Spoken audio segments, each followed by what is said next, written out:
সম্মানিত বন্ধুগণ, আমার ভাইরা আমার, কওমি ধারার 7টি ইসলামী দল যখন মহিবুল্লাহ বাবুনগরীর আহ্বানে একত্রিত হয়েছেন, বিশেষ করে জামাতের সাথে রাজনৈতিক সমঝোতার নাম করে এখনো মামুনুল হক যে জামাতের সাথে আছেন, তিনিও গেছেন।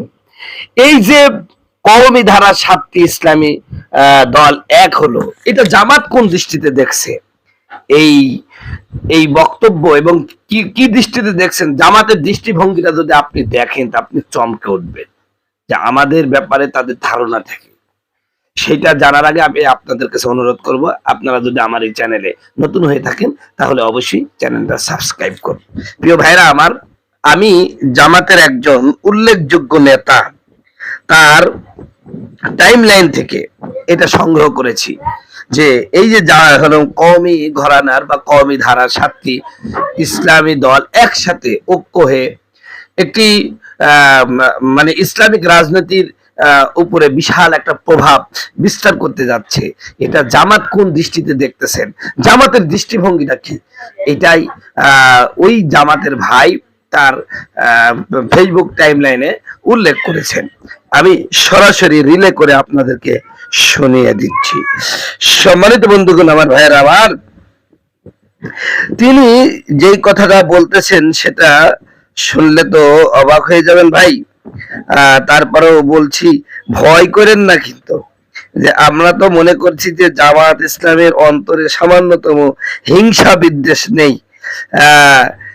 এখন আপনারা বুঝতে পারবেন যে এ মাল কারা, ওদের অন্তরকে এরকম বিশুদ্ধ, অন্তরের মধ্যে শিষ্য মানে শস্যের দ্বারা পরিমাণ হিংসা নাই কি আছে, এটা দেখতে পারবো। বলে না কথায় কথায় কওমিদের মধ্যে হিংসায় ভরা।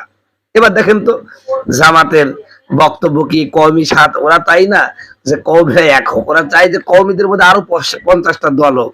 যত কওমিদের মধ্যে দল বেশি হবে তত জামাতের সেই সেই সেই লাভ হবে।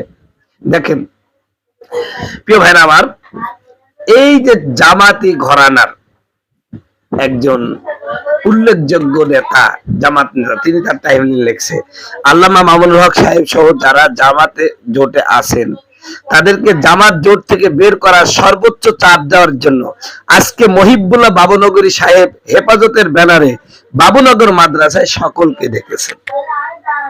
আবার বলি নাকি, আল্লামা মামুনুল হক সাহেব সহ যারা জামাত জোটে আছেন তাদেরকে জামাত জোট থেকে বের করার সর্বোচ্চ চাপ দেওয়ার জন্য আজকে মহিবুল্লাহ বাবুনগরী সাহেব হেফাজতের ব্যানারে বাবুনগর মাদ্রাসায় সকলকে ডেকেছেন।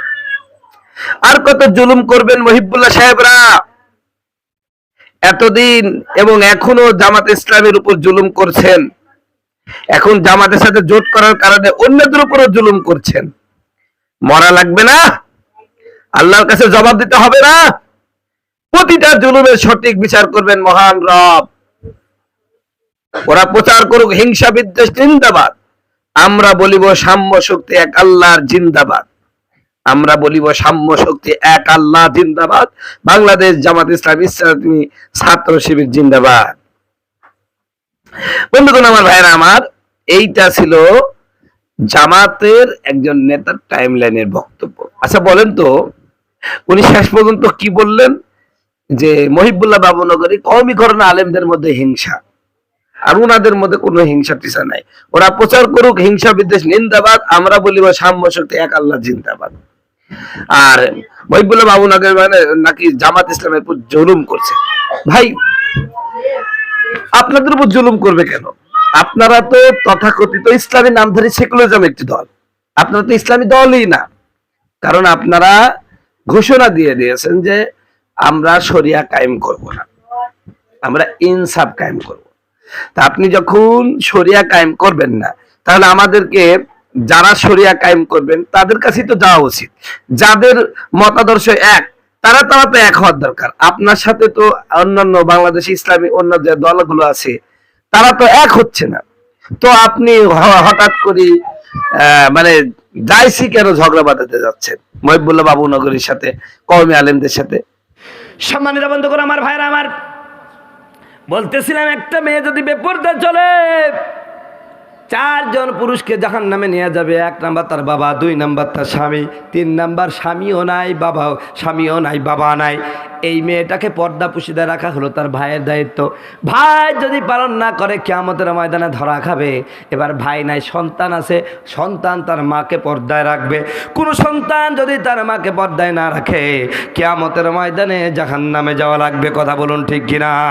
সম্মানিত ভাইয়েরা আমার, যেই কথা বলছিলাম, হযরতে তালহার একটা মাত্র চাদর, এই চাদরটা তিনি পরিধান করলে স্বামীকে উলঙ্গ থাকা লাগে, স্বামী পরিধান করলে স্ত্রীকে উলঙ্গ থাকা লাগে।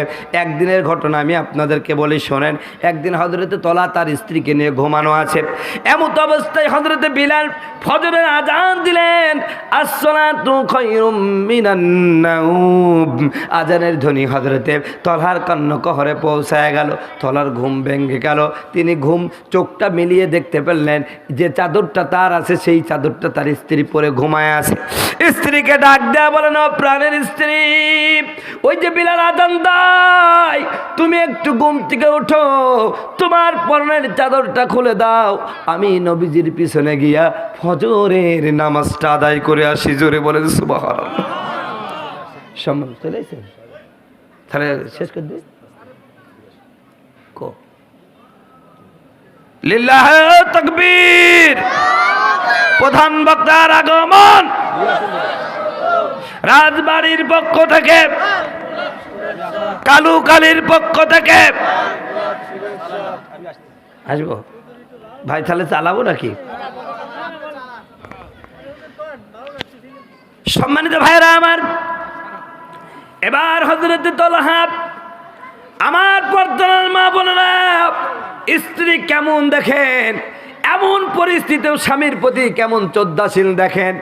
আমার ভাইয়েরা, হযরতে তলহা যখন স্ত্রীকে জাগিয়ে দিলেন, স্ত্রী রাগ করলেন না, মন খারাপ করলেন না, বরং বললেন, ও প্রাণের স্বামী, প্রচণ্ড শীত পড়তেছে, আপনি ঠান্ডা পানি দিয়ে ওযু করবেন না, হতেই পারে না, দাঁড়ান আপনার জন্য একটু গরম পানির ব্যবস্থা করে দিই।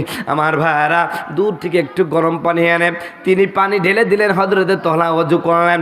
ওযু যখন হয়ে গেল, হযরতে তলহার তার স্ত্রী নিজের পরন থেকে চাদরখানা খুলে দিলেন।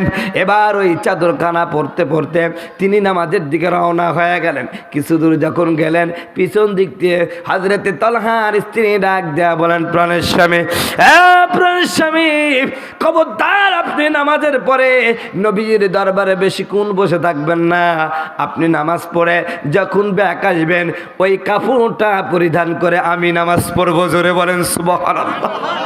হযরতে তলহা স্ত্রীর এই ভালোবাসাপূর্ণ কথা শুনে আর আল্লাহর প্রতি একত্বতা আনুগত্য দেখে প্রাণটা জুড়ে গেলেন। 2 হাত তুলে দোয়া করলেন, হে আল্লাহ, আমার এই অভাব অনটন একটা মাত্র চাদর, এই মুহূর্তে কত স্ত্রী চলে যায়, কিন্তু আমার স্ত্রী এমত অবস্থায় তোমার দিনের সহযোগিতা করছে, আমি আমার স্ত্রীর ব্যবহারে খুশি হয়ে গেলাম। আয় আল্লাহ, তোমার কাছে দোয়া করে দিলাম, আমি আর আমার স্ত্রী যেন একসাথে জান্নাতে থাকতে পারি। জোরে বলেন সুবহানাল্লাহ।